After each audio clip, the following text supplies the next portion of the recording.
American League champion, the Boston Red Sox. Drive to left center field. Maybe a gapper. Lynn is running. Lynn is going. He's got it. It's a great catch. A great catch by Freddie Lynn.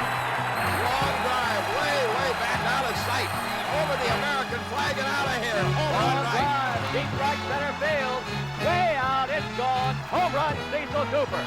Drive off toward right field, hooking away from Bond if it stays fair. Fair ball, bounces into the seat. Carbo scores. Burleson is double. 3-2 Boston. And there goes a shot deep to right field. High in the air, and we watch this one go into the upper deck. His third home run of the night.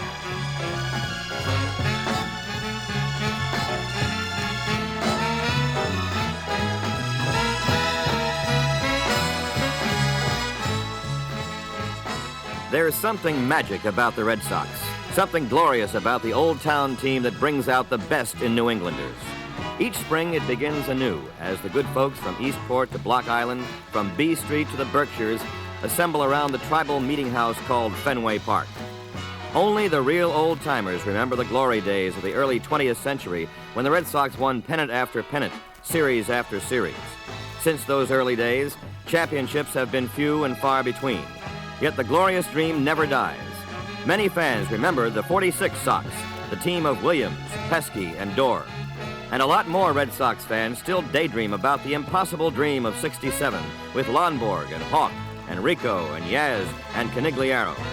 Lonborg is within 1 out of his biggest victory ever, his 22nd of the year, and his first over the Twins. The pitch is looped towards shortstop. Petroselli's back. He's got it.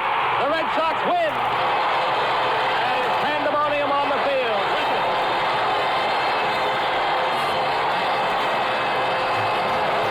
Red Sox fans also remember their team losing the division title by a half game to the Tigers in the strike-abbreviated season of '72.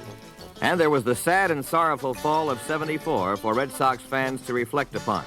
Likewise, the spring of 1975 offered little for Red Sox fans to cheer about, as all-star catcher Carlton Fisk would be idled with a broken arm as the team headed north for opening day. It was a year full of surprises. To most Bostonians, when the season began, Lynn was a city somewhere north of Boston. Rice was a menu selection at any Chinese restaurant. And Wise was a potato chip company. By season's end, the most austere citizens of the hub blandly referred to them as Fred, Jim, and Rick. As the super season of '75 became a reality, two facts became self-evident. One, Tom Yawkey's farm system had produced a bumper crop of outstanding talent. And two, the trades of Dick O'Connell in 1974 had blossomed into fruition in 1975.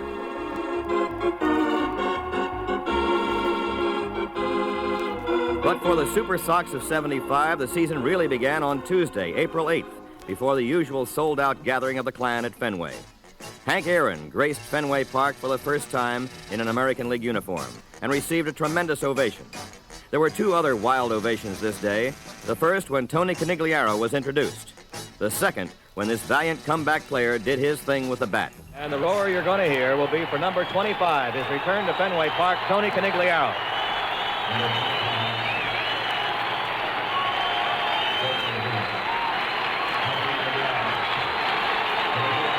They're all up as the groundswell continues for Tony C. in his comeback in the Red Sox uniform. Possibly the sports story of the year. Here's a line drive, base hit to right field. Tony's got a base hit. The Red Sox split their first two games of the season with the Brewers and then took off for Baltimore and New York. In the opener against the Orioles, the Sox charged from behind to win. Rick Burleson tied the game in the 9th, and then Captain Carl took over in the 12th. There's a long drive by Yastrzemski. Hit way back. It is gone. And the Red Sox lead 6-5. Despite the fine start, the Sox finished the month of April with a 7-9 record. But the Sox started rolling along in May, going 16-9 for the month. On Sunday, May 18th, against the Kansas City Royals, Bernie Carbo single-handedly snapped a Red Sox 5-game losing streak. All right, the Red Sox with a threat here in the third inning. Doug Griffin representing the tying run at second base, and Tim Blackwell off first.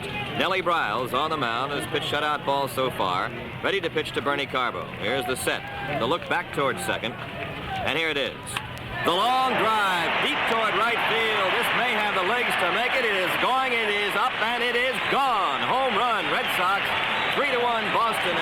Carbo sends the Red Sox out in front. Okay, here is Bernardo Carbo once again. He's got a couple of hits in the ball game. One of them a home run off Briles that has put the Red Sox where they are right now, a 3-1 lead. 2 out here in the 5th inning. Briles ready. The windup, the pitch. Bernie swings. There's a high drive toward left field.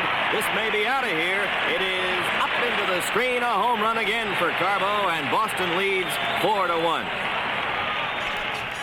Maybe the turning point of the season occurred in mid-May when the Sox swept a 3-game series from the Oakland A's. In a key game, Bill Lee pitched a 2-hit shutout, while the Sox got home runs from Jim Rice, Juan Beniquez, and Tony Conigliaro, his last as a major leaguer. Let a pitch, long drive, left field, way back. This is going to go over everything. It's way out in the blackness of the night. Home run, Conigliaro, 4-0 Boston. After shutting out the A's, the Space Cowboy Bill Lee came right back to shut out the Angels. The next day, the Sox lost not only the game, but their tempers as well. Yastrzemski made this dramatic forced exit. 3-2 count.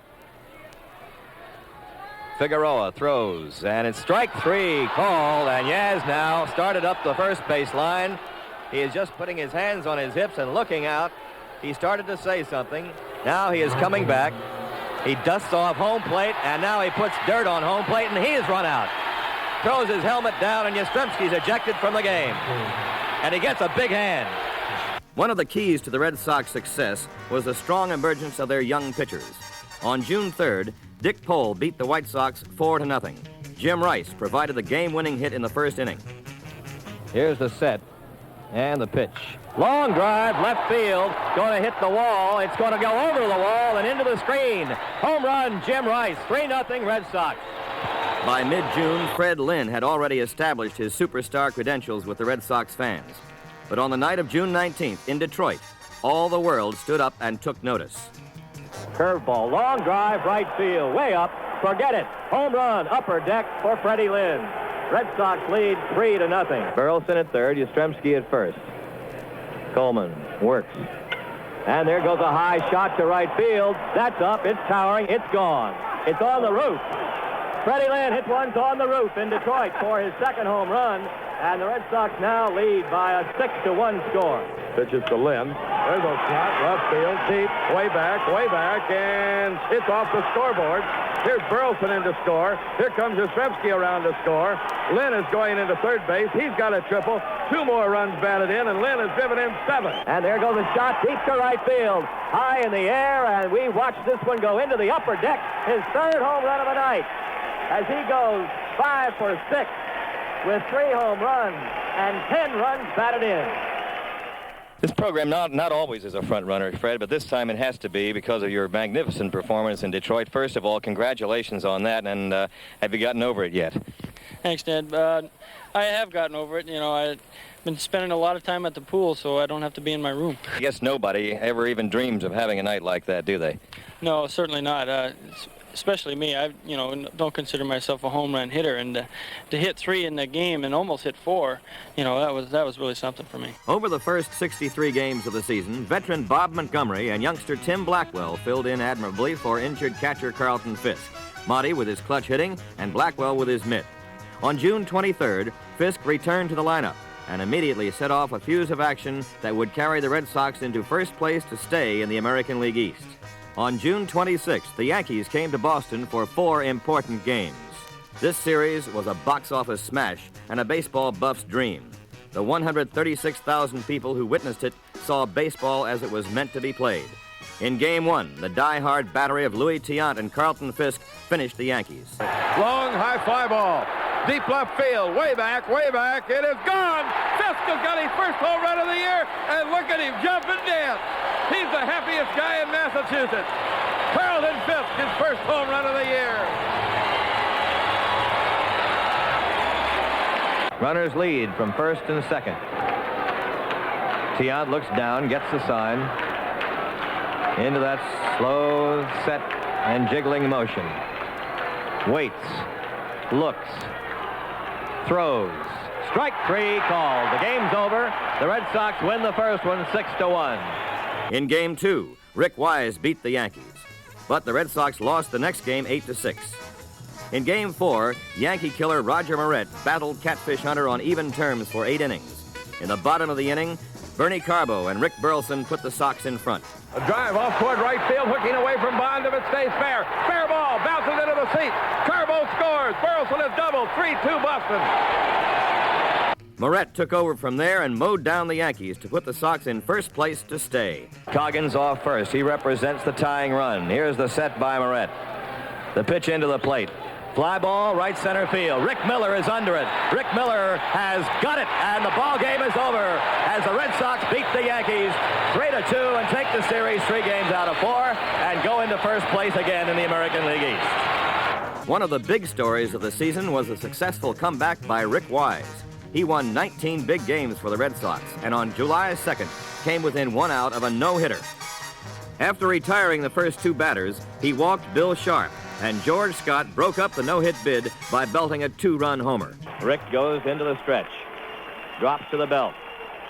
Here's his pitch. Fly ball, deep left center field. There goes the no-hitter, and there goes the shutout. It's a home run. From July 7th through the 20th, the Red Hot Sox won 10 straight. On July 10th, in the middle of that winning streak, the Sox rallied back to beat Minnesota and keep it alive. The Gold Dust twins, Lynn and Rice, got it started in the 8th. Red Sox trail 8-4. Here it comes. There's a fly ball, deep left center field. That's going to be off the wall. Doyle scores easily. Rice is going for 2. He's got himself a double, and now it's 8-5. 1 ball, 2 strikes to Lynn. Here's the set by Albury and the pitch. And he hits a fly ball toward left field, fairly deep. A home run for Lynn, and now it's 8-7. Then in the 9th, Cecil Cooper tied it, and Doug Griffin and Rice pulled it out. Johnson delivers. Long drive, deep right center field. Way out, it's gone. Game's tied up. 8-8. Home run, Cecil Cooper. The 1-0 pitch to Griff. Line drive, right center field for a base hit. And the lead run, the winning run, is on first. Doug Griffin, a pinch single, lining it into right center. Now the set by the pitcher Bergmeyer. 3-2 to Rice. The pause, the pitch. Law drive into left center field. It's in there. Base hit. Rolling to the wall. Here comes Griffin around third. The relay is not going to be made. Griffin scores. The game's over. Red Sox win it 9-8. The Red Sox success story was a total team effort, but the 2 players who kept coming through were the rookie tandem of Rice and Lynn. Lynn showed his stuff that big night in Detroit with 10 RBIs. Rice demonstrated his awesome power the night of July 17th, when he became only the 6th player to hit a ball over Fenway's center field fence. Here's Rice. Struck out his first time up, as Busby's had a funny 2 innings. Scored on 5 times and 5 strikeouts. Long drive, way back out of sight. Over the American flag and out of here. Home run, Rice. Man alive, did he get all of that one. That might be the longest one he's hit this year. Otis didn't even move. It disappeared somewhere in the folds of the American flag. Then 6 days later, Jim Rice displayed his fielding prowess by robbing Minnesota's Glenn Borgman of 2 home runs. Here's the pitch by Moret. Borgman swings and sends a long high drive down into left field near the line. Rice going for it. This may be out of here. It is up. It is caught by Jimmy Rice as he leaps up and takes a home run away from Borgman, leaping and taking the ball in the air, coming down, and nobody knew that he had it, but he has the baseball, and Borgman is out. A sensational catch by Jim Rice. Moret all set. Comes in with his pitch. There's a long drive deep toward left center field this time. Lynn goes for it. Rice goes for it. Rice racing full tilt toward the wall. He leaps up. He's got it. A fine running catch again by Jim Rice. And Borgman again is robbed of extra bases. Late in July, the Sox traveled to New York for a 4-game showdown at Shea Stadium. After dropping the opening game, the Sox bounced back to win the second game, which was highlighted by 2 sensational fielding plays by shortstop Rick Burleson. Bases full, the Red Sox leading 1-0. Here is the set by Reggie Cleveland. And the pitch. Herman sends a bouncer past Cleveland towards center field. It is cut off by Burleson going to his left. Throws over to Doyle, a force out. Munson scores. The game's tied 1-1, but Burleson saved another run. So now there are 2 outs, and Sandy Alomar, the number 9 hitter in the Yankee order, at the plate. Reggie Cleveland ready to pitch to him. Runners at first and third, 2 outs, and the game tied 1-1. Here's the set by Cleveland. And here it comes. And there's a ground ball again past the mound up toward the middle. Burleson flashes to his left, dives, he's got it, flips to Doyle, they've got him. They retire the side on another great play by Rick Burleson, saving another run, and the game is tied 1-1. Then in a big doubleheader on a warm July Sunday, the Yankees swallowed a double dose of southpaw cyanide as first Bill Lee, then Roger Moret shut them out. In the 9th inning of a scoreless first game, Rick Miller hooked the catfish. Now the cat stands in again as Miller, slightly bent at the knees, looks out. Here's the pitch to him. He swings and sends a drive to left center field. Base hit. It's going to be in there. Lynn scores. Miller has a single, and the Red Sox lead 1-0. The ball gets by second base, and Miller will go to second. Then in the bottom of the 9th, Fred Lynn turned in the defensive gem of the season. Lee getting a sign from Blackwell. Pitch to Greg Nettles, swings, drive to left center field, maybe a gapper. Lynn is running, Lynn is going. He's got it, and a great catch! A great catch by Freddie Lynn!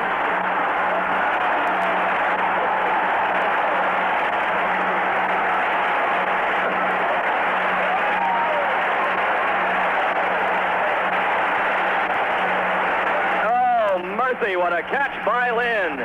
He outran that ball in the alley in left center field, and Red Sox fans are going ape out here. There's a pop-up by Chambliss. This may be it. Ice comes in. Ice wants it. He has it. Falls down. The game is over. Bill Lee has shut out the Yankees, and the Red Sox win it 1-0.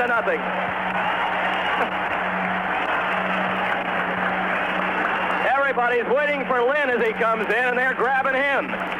This is World Series time. Then in Game 2 of the Twin Bill, Roger Moret was dynamite. Here's the pitch. And there's a fly to right field. Miller's there. He's got it. The ball game's over. And Moret has a shutout. The Red Sox have a double shutout over the Yankees and now lead New York by 10 games. The next night in Boston, Carlton Fisk had 5 RBIs to lead another cardiac comeback by the Red Sox. Rammed up the middle into center field. Base hit. A run scores. Here comes Lynn in the third. He's beat it. Throw to second base. Fisk is in at second. He's safe. 2-0 Boston. All right, 3 balls, 1 strike. Rice for the short lead. Here's the delivery. Long drive by Fisk. Way back, left field. Going. It is gone over everything. A drive by Carlton Fisk. Deep left center field. And it is a new ball game, baby. Pledge has done it again. Darwin takes off. Here's the throw on down to second. He is out. Carlton Fisk laid it on the money, and Darwin got a good running jump. Fisk fired him down. Carlton takes a deep breath. 1 ball, 1 strike. The outfield's in. Here's the pitch. Fisk swings. Base hit to center field. Game's over. The Red Sox win it 7-6 in the 9th.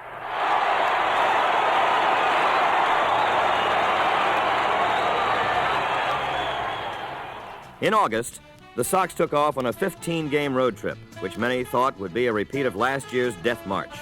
It wasn't. The Sox won 9 of 15 and played inspired baseball. Witness this game-winning pinch hit by Doug Griffin against the Brewers. Rick Austin of the Brewers in a jam right now. The Red Sox with a threat here. Bases full. Heiss at third, Burleson at second, and Dwight Evans at first base. A tie ball game right now. And it's right up to Doug Griffin, who's come up the bench a lot of times this year to deliver important hits. Griffin stands in from the right side. Austin, the southpaw, gets set. Working, and here's the pitch. There's a drive into left field. It is dropping in there for a base hit. Heiss comes across to score. The bases remain loaded, and the Red Sox go out into a 3-2 lead. And this tape measure shot off the bat of Dwight Evans in Chicago. There goes a long drive, deep left field, way back. It is gone into the upper deck. New ball game. And this clutch hit by Denny Doyle to beat the White Sox. Denny looks out, waving the black bat. Here's the pitch. Ground ball right side, base hit. into right field. Burleson running for the plate. Kelly throws to the plate, not in time. The Red Sox go ahead, and runners are at second and third. It's 4-3. It's Denny Doyle who wanted you now because of the way you've been playing. Things have really worked out well for you, and you look awful happy. Needless to say, I came from a bad situation where we weren't winning at all, and I wasn't playing. And it was frustrating in that I knew that I could help a ball club, whether it be a winner or whatever. And it's really gratifying, this experience right here, the situation I'm in. When the Red Sox announced the acquisition of Doyle back in June, the news was met with a collective yawn.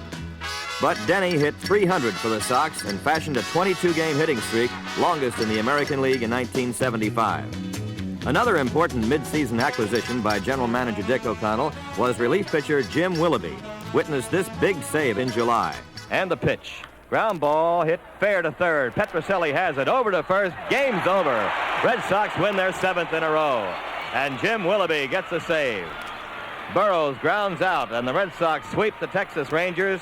They sweep the homestand. 7 in a row. And then there was Bob Heiss, a valuable performer all season, who filled the breach as the Red Sox infielder during Rico Petrocelli's absence. The pitch. Heiss wraps it. Fair ball down past third. Bouncing off the railing. This scores Burleson. Heiss going for 2. Here comes the throw. No tag made. It's a double for Heiss. And he knocks in a run. It's now 5-1. So Heiss gets a double and drives in a run, and Bobby is 2 for 3 tonight. He has been quite a fill-in lately. Then came September. The Sox were gamely holding on to the lead as they came down the home stretch. Closing fast, as always, were the Baltimore Orioles. On September 3rd and 4th, the Sox met the Orioles for 2 crucial games in Lord Baltimore's hometown. The Orioles needed a sweep to close the gap, but instead of sweeping, they got swept, 8 games behind the pennant-crazed Bo Sox. Cecil Cooper outdueled a Jim Palmer pitch in the 10th inning of the first game. The pitch by Jim. Long drive by Cooper. Right field. It's deep. It's deep. It's deep. And it is off the wall. Bouncing away. Cooper's at second. On his way to third. And the throw coming on. He's in with a triple. Cecil Cooper just narrowly missed a home run. Now they rule it home run. They rule it home run. But the ball hit over the wall and then bounced back into play. Called by the first base umpire, Larry Barnett. Here comes Earl Weaver. Red Sox lead 3-2 on a home run by Cooper. Then in the second game, the Orioles came unglued early. Bases full and 1 out. Infield at double play depth. The pitch to Rice. Ground ball toward third. Robinson steps on the bag, throws to first, and gets away from Lee May. Run scores. Here comes Lynn. He's going to score. And in the third goes Jim Rice. Oh, did they mess that up? That's all the Sox needed as Drago and Pohl held the Birds to just 1 run. Here's the set by Drago. Here's the pitch. Rich strikes out, swinging. Ball game's over. The Red Sox lead by 8 games. The Orioles were on the endangered species list when 2 weeks later they came to Boston for another important 2-game series. On September 16th, Louis Tiant and Jim Palmer hooked up in a real pitcher's duel. Rico Petrocelli put the Red Sox in front with a home run. Scoreless tie here in the third. Palmer and Tiant for it. Long drive by Petrocelli. Deep left field. It is gone for a home run. Another home run, just for safety's sake, by Carlton Fisk. And El Tiante did the rest. Palmer to Fisk. There goes the drive. Deep left field. Hit way back. Going. It is gone. He's working on a shutout now in the ninth. The gap is in right center field on Ken Singleton. The arm around, the pitch. Fly ball, right center field. Freddie Lynn wants it. He's under it. He has got it. Ball game's over, and the Red Sox win it 2-0 and 5.5 in front. And you might say one more time, there's pandemonium on the field. Well, I wish you'd been here to hear the standing ovation that Louis Tiant got. And listen to this. This is something new. Louis. It's a big chant here in Boston now. On Sunday, September 21st, the Sox were having a terrible time with the usually helpless Tigers. They blew an early lead, and tragically, Jim Rice was hit by a pitch and subsequently finished for the season. Watch it. He is hit. He's hit again on the hand. Jim Rice. Second time he's been hit on the hand or arm this year, and he is in pain as he bends over. He got it on the left wrist or hand, And that's a tough break for Jim. In the ninth, the Sox staged a rally, and Denny Doyle worked his magic again. Pence leans in. He pitches, and Doyle sends a ground ball, hits the first base bag, goes into right field. Here's Miller scoring. Here comes Benitez to score. The throw to second base not in time, and the Red Sox go into the lead. The Sox then went to New York and shot down the Yanks 6-4 in a driving rainstorm. The rain continued for 3 days and 3 nights, and everyone prayed to the sun god for it to end. Finally, on September 26th, the Sox returned to action, and Louis Tiant and Reggie Cleveland proved invincible. In Game 1 of the doubleheader, Tiant threw a 5-hitter at the Tribe. Tiant in quest of his 18th win. Here it is. Curveball, pop foul. Fifth may have room. Goes back near the screen. Under it. He's got it. Louis has a shutout, and the magic number is 3. Then in the second game, Reggie Cleveland repeated Louis' 5-hit shutout performance. 3-1 pitch. Rides in and is hit deep and high toward left. Back for it. Rick Miller at the wall. He's got it. Game's over. Red Sox win 4-0. Sweep the doubleheader, and the magic number is now 2. With the magic number down to 2, Sox fans waited to hear the outcome of the Saturday night twin bill in New York between the Orioles and the Yankees. When it came, it was good news. It sounded like this.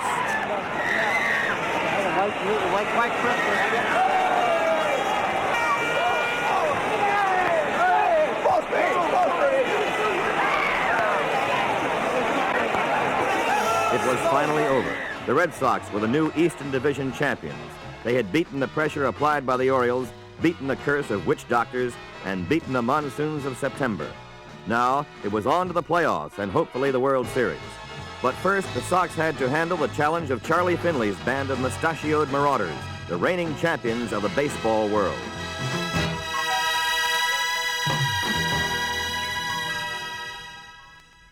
So the Red Sox had disposed of the Baltimore Orioles and had taken the Eastern title by a healthy margin.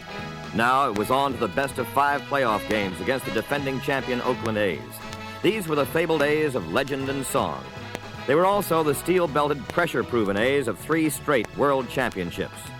The big question mark before the playoffs began was how would the daring young Red Sox handle the postseason pressure? The answer was not long in coming.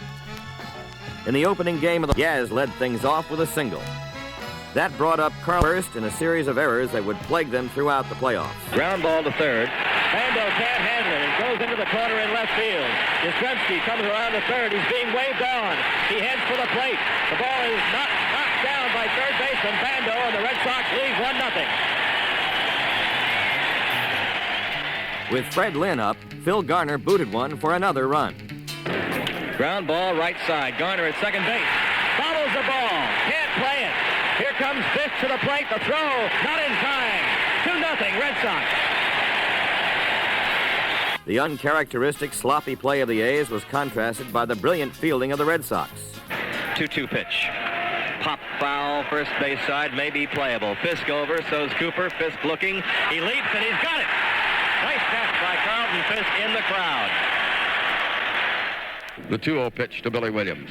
Fly ball, deep left center field. Yastrzemski going back, leaps at the wall and makes the catch. Carl Yastrzemski in front of the lineup board. Leaped high and grabbed Billy Williams' bid for extra bases to retire the side. With the game still up for grabs in the 7th inning, the Red Sox exploded for 5 runs. Holtzman works. A drive left field. That's going to get in for a base hit. And Evans is around first on his way to second. Here's the relay coming in, and Dewey slides. He's got a double. Holtzman gets set again. Burleson right down on the bat. Swing, ground ball, base hit. Left field. Evans in to score. Here's Burleson going for 2. And he is in there, and they're having trouble picking the ball up in left. Burleson turns second and then darted back in there. It's 3-0 Boston. Ground ball up the middle, base hit. Here's Burleson digging around third. He'll head on to the plate, and he will score. 4-0 Boston. Swing and a miss. The runner breaks. The throw not handled by Cabanera. A stolen base by Benitez. The pitch. Fly ball. Out into left center. North has got it. Benitez is tagged. North drops the ball, and Benitez will score. Doyle is safe. Billy North tried to throw the ball before he got it and dropped it. And it's 5-0 Boston. Line drive, base hit. Center field. Doyle speeds for third. The throw will come back into second. And Lindblad has been touched for a hit. Paul Lindblad, tall veteran southpaw, works. Fly ball, deep left field. Washington is back at the wall. He'll play it off the wall. One run is home. Here comes Fisk. He's on the way. Throw to the plate. Not in time. 2 more runs score. It's 7-0 Boston. Claudel Washington could have caught the ball. It fell right at the base of the wall. But Louis Tiant, El Tiante, was magnificent to the end. Crowd hollering. They're getting up. All of them starting to rise down around the third base side and the first base side. All of them getting up. Shouting, Louis, Louis, all for Tiant. Listen to him. The pause by Tiant. The pitch. A little pop-up, third base side. Petrocelli under it in foul ground. He's got it. The Red Sox win by the score of 7-1, and they take a 1-0 lead in the playoffs. In Game 2, the A's came back like wounded bulls. Reggie Jackson started it off with this 2-run shot. Pitches, long drive, hit to right field, way back, and it is gone. Home run, Reggie Jackson into the bleachers, 2-0 Oakland. In the 4th inning, the Sox came back. With Doyle aboard, Yaz lost one. Fly ball, deep left center field, way back, toward the wall, toward the screen. It is up into the screen. Home run, Yastrzemski, 3-2 Oakland. In the 6th inning, Yaz got it started again with a double, and Fisk drove him home. A drive by Yaz, left field, and Rudy is going to have to play this one off the wall. Yastrzemski on his way to second base. He's in standing up with a double. And again, Yastrzemski has used the wall. Line drive, left center field, base hit. Yastrzemski around third. He's in to score, and Boston will lead 4-3. With the A's rallying in the 7th, Dick Drago came out of the bullpen to strike out Billy Williams, and Fred Lynn turned a potential hit into an exciting double play. Drago works, and the drive on out into center field. Here comes Lynn on. He's got it, and Harper is going to be doubled up. He was running all the way, and the double play, and Drago's out of it. Time and again, the old pros came through in the clutch for the Red Sox. In the 7th inning, it was Rico Petrocelli's turn. Fingers with a full count of 3-2. Here's the delivery. Fly ball, left field. Don't know whether it's deep or not. And Rudy will watch it going to the screen for a home run. Rico Petrocelli has homered into the screen, and Boston leads 5-3. And Fenway Park is an absolute madhouse. In the 8th inning, Freddie Lynn drove in the final run of the game, and Dick Drago continued to bewitch the bewildered A's. Here's the set by Dick Drago. Here's the pitch. Ground ball toward the middle. Cut off by Burleson. Flips to Doyle. They've got the force out, and the Red Sox have won 2. A force out from Burleson to Doyle. Dick Drago gets a save for Roger Moret. On the verge of elimination, the A's returned home to Oakland to face Rick Wise. No one in his wildest dreams would have predicted a Red Sox 3-game sweep of the world champions. But the combination of perfect Red Sox execution and the lack of execution by the A's led to their downfall. Witness the 4th inning. Fred Lynn at the plate. There's a line drive to left. Washington comes on. He's got it and drops the ball. And Lynn digs on into second base. He's safe. For Rico Petrocelli and Carl Yastrzemski, it was 1967 revisited. Rico drove in a run with this hit. Holtzman brings it into the right-hand hitter, and a drive to right field, base hit. Here comes Lynn around third. Jackson falls down. Red Sox lead 1-0. Then Yaz came up with this super play on Reggie Jackson. 2 outs, nobody on. 1-0 last half of the 4th inning. Wise brings it in, and Jackson lines in the left field, base hit. Yastrzemski goes over, backhands it. Jackson's going to go for 2. Here's the throw coming on. He is out. Captain Carl Yastrzemski, leading the troops again, went over, backhanded the ball, and fired a perfect strike to Denny Doyle to cut down Reggie Jackson. With the old boys leading the way, the kids and the newcomers followed suit. Rick Burleson doubled. And the pitch, bang, fair ball, down past third and into the left field corner, and Burleson's on his way to second base. He goes in standing up with a double. Denny Doyle drove him home. Holtzman works. There's a shot into right field. It's going to fall in for a base hit. Here's Burleson around third. He'll score, and Boston leads 2-0. Denny Doyle has done it again. Then Yastrzemski singled, Fisk singled, and the Red Sox ran the bases with abandon. There's a shot into right field. That's a base hit. Here is the runner going to third. Jackson's throw is coming on, and he's in there. Oh, Yastrzemski now is 2 for 3. All right, runners on, first and third. Yes, at first, Denny Doyle over at third. Here's the pitch to Fisk, and a little looping drive on out into center field, and it falls in for a base hit. A run scores. Yastrzemski goes to third. Boston leads 3-0. Yes, the runner at third, Fisk on at second. Ooh, and a base hit here could break it open. 1 ball, 2 strikes on Fred Lynn. Here's the pitch into the dirt, gets away. Here comes Yastrzemski down. He scores as the ball gets away. And Bando comes on to recover, and it's 4-0 Boston. Wild pitch, charged to Lindblad. In the bottom of the 8th, the A's threatened to pull it out. Dick Drago came out of the bullpen in relief of Rick Wise. With a dangerous Joe Rudy at bat, Drago served up a double play ball. Bando at third, Jackson on at first. Drago is set. Here's the pitch. Ground ball hit down to Burleson. On to Doyle for 1, on to first. They've got 2. And Dick Drago with 1 pitch gets out of it on a 6-4-3 double play. And in the 9th, Drago continued his magic as the Sox pulled off their incredible 3-game sweep by winning 5-4. 3 balls, 2 strikes, 2 outs. Right side of the infield deep. Cooper laying back. Drago getting set with a payoff pitch once again. Pauses, pitches, ground ball past Drago, charged by Doyle, throws to first. The Red Sox win the pennant. The Red Sox win it. They're all out on the field as they have beaten the Oakland A's 3 in a row. Looking back on it, it was a miracle of sorts. In April, who would have predicted the Red Sox would beat out the Yankees or the Orioles in the Eastern Division? Who could have foreseen the fabulous rise to stardom of rookies Rice and Lynn? Who could have foreseen Rick Wise coming back to win 19 games? Who, in the farthest reaches of their imagination, could have foreseen a sweep of the A's and a World Series berth for the Red Sox? You had to pinch yourself to believe it. But there were the Super Sox in friendly Fenway Park against the Cincinnati Reds. The Big Red Machine had raced away with 108 wins in the regular season and blown past the Pittsburgh Pirates in 3 straight playoff wins. What were the Sox chances? Ask Sparky Anderson. They must be great. They beat the Athletics, the world's champs, 3 times and knocked them off in 3 straight. So they must be something else. I hope they're not that good, because if they are, we won't even be in the same ballpark. Game 1 was a pitching masterpiece for 7 innings. Cincinnati ace Don Gullett matched Louis Tiant pitch for pitch. Then in the 7th, Tiant took the offense into his own hands. Swung on and hit hard to left field, a base hit. Louis Tiant at a breaking ball by Pete Rose for a single to left field, and listen to this crowd. Dwight Evans tried to move him along and did more than his job. Evans a hit in 3 times. Pitch, he squares, bunts at first base side. Gullett up with the ball, shot at second base, and he threw it away.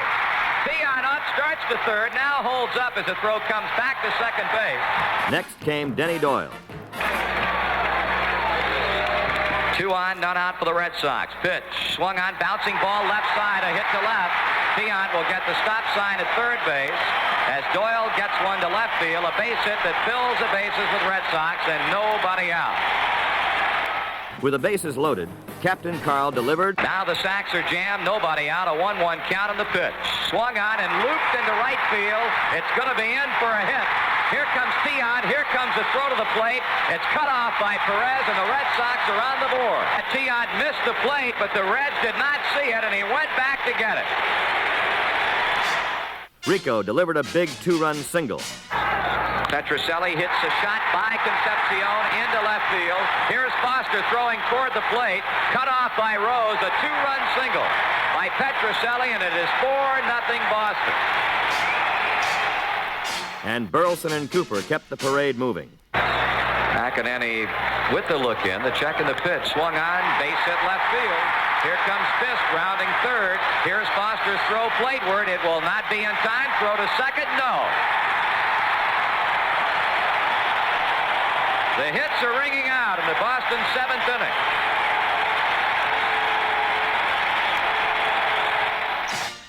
Here's Cecil Cooper as the Red Sox bat around. He swings, hits a fly ball into deep right field. Griffey going back, still on the move, and on the track he makes the catch. But the tag at third, and going to third base also is Rick Burleson as a run scores from Petrocelli at third base. It is now 6-0. Like a matador in a bull ring, Louis Tiant finished off the Reds to the delight of the crowd as the Sox took the series opener 6-0. 1-2 pitch. Ground ball left side. Diving grab by Petrocelli. Gets up, throws, and this one's over. A fine, fine play by Rico Petrocelli on a ball hit to his glove side, and Louis Tiant is being mobbed, and Boston has come away with a victory in the first game of this 1975 World Series.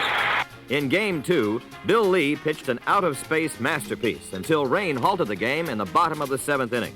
The long rain delay gave the bewildered Reds a chance to regroup. Johnny Bench's double in the 9th sent Bill Lee to the showers. Then Griffey and Concepcion combined to give the Reds a 3-2 win. With the series tied at 1 game apiece, Riverfront Stadium became center stage for the baseball world. Carlton Fisk got the Red Sox going with this bases-empty shot in the 2nd inning. There's a blast deep left. Forget about it. It's gone. A home run for Carlton Fisk. Joe Morgan's glove robbed Rico and the Sox of a potential run. Curveballs hit up the middle. Morgan backhanding the ball, makes the play. Great play. Joe Morgan saved a run with that one. In the bottom of the 4th, Johnny Bench put the Reds in front 2-1. And they're roaring here. They were the unlikely sight of Tony Perez stealing second. 2 down. That wakes the Red fans up. And Bench hits the drive deep to left. Going, gone.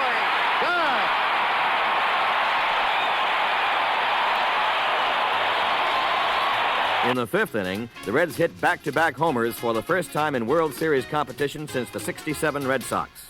Wise kicks and throws. Breaking pitch, line deep to left field. Back toward the wall. It is up. It is gone. Home run. Concepcion. Red Sox now trail 3-1.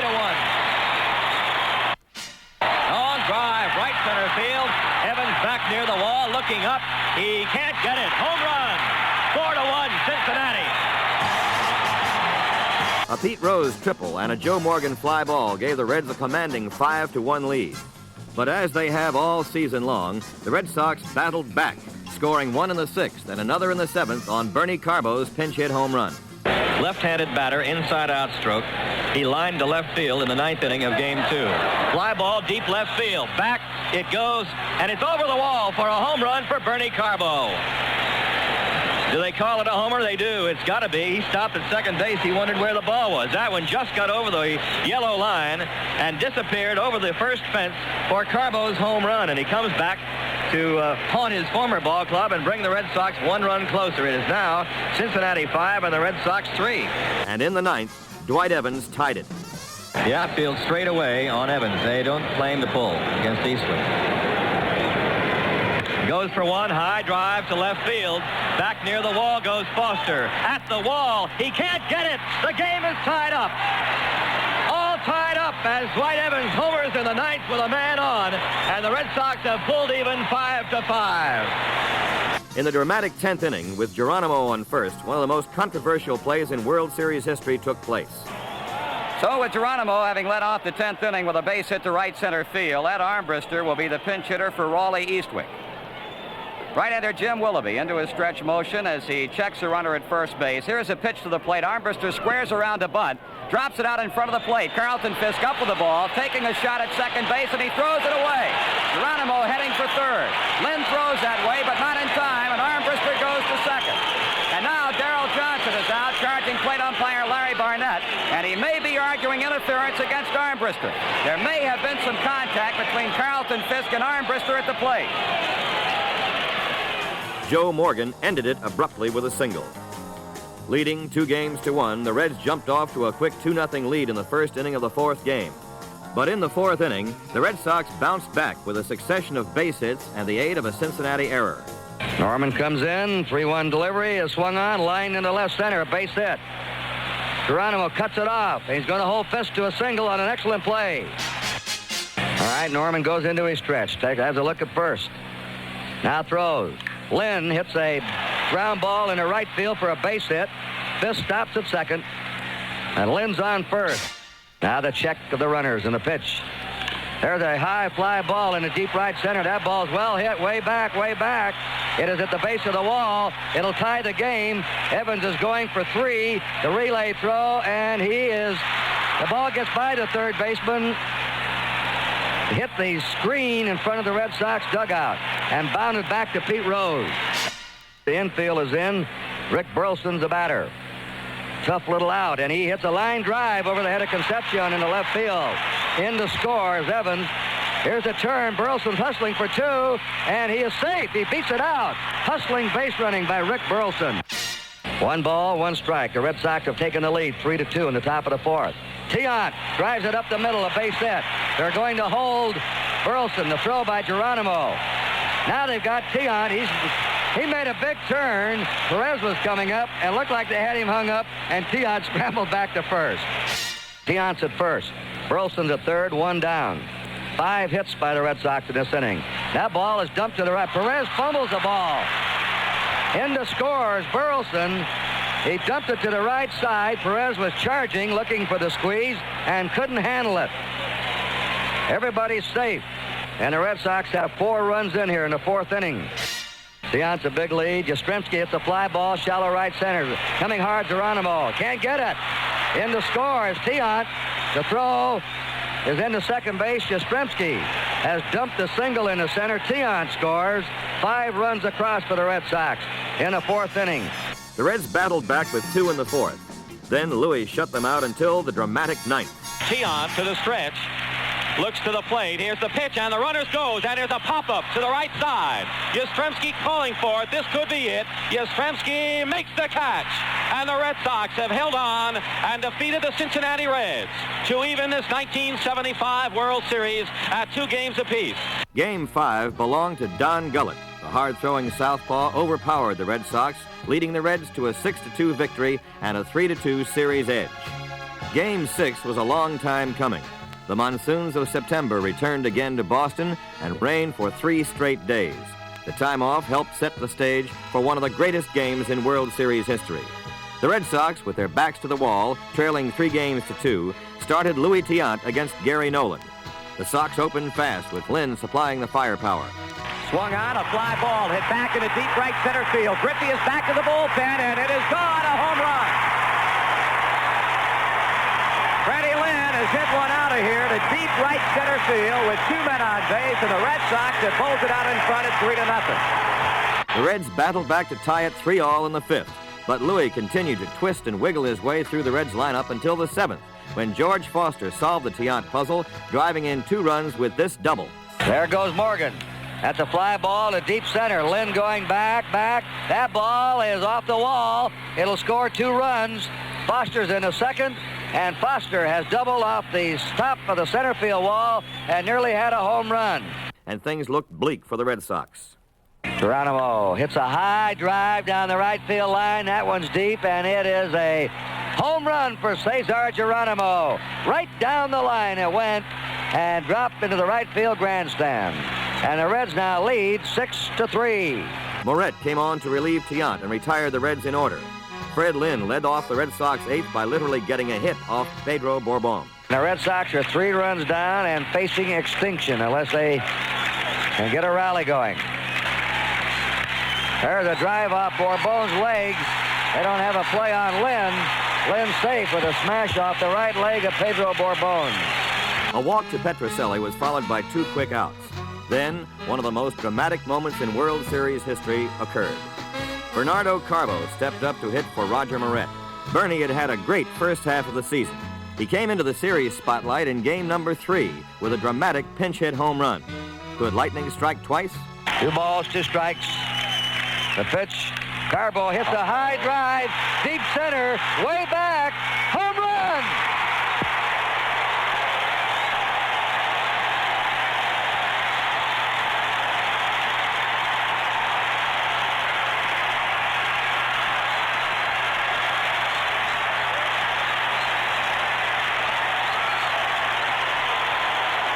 Bernie Carbo has hit his second pinch hit home run of this series.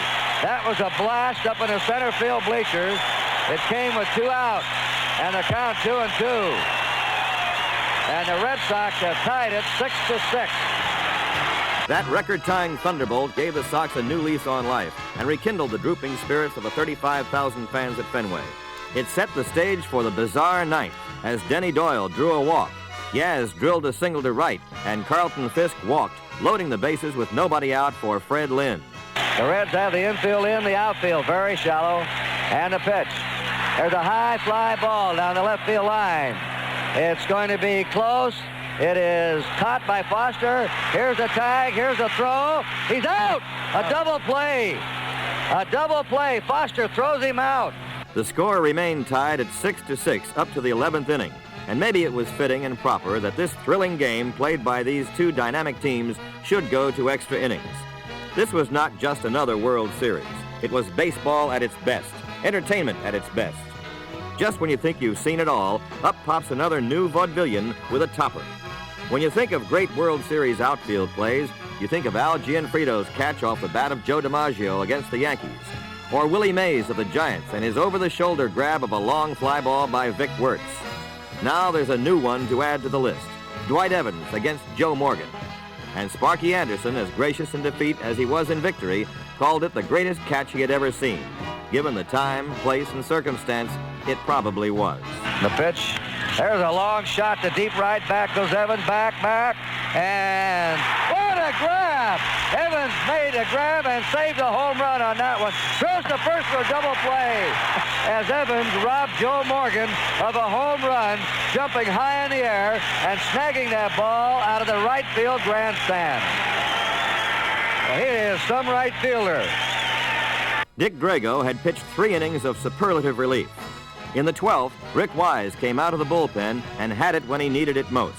2 balls, 2 strikes, 2 outs, 2 on. Wise looking down through the spectacles, gets the sign. The pitch jams him. Strike 3 called. Wise strikes out Geronimo, and that ends the inning. The crowning moment of the 75 Super Sox season took place at 12:30 a.m., October 22nd, Eastern Daylight Saving Time, at Fenway Park, Boston, Massachusetts, in the 12th inning of Game 6 of the World Series. Game tied, 6-6. Darcy pitching. Fisk takes high and inside. Ball 1. Freddie Lynn on deck. There have been numerous heroics tonight, both sides. The 1-0 delivery to Fisk. He swings, long drive, left field. If it stays fair, it's gone. Home run! The Red Sox win! And the series is tied 3 games apiece.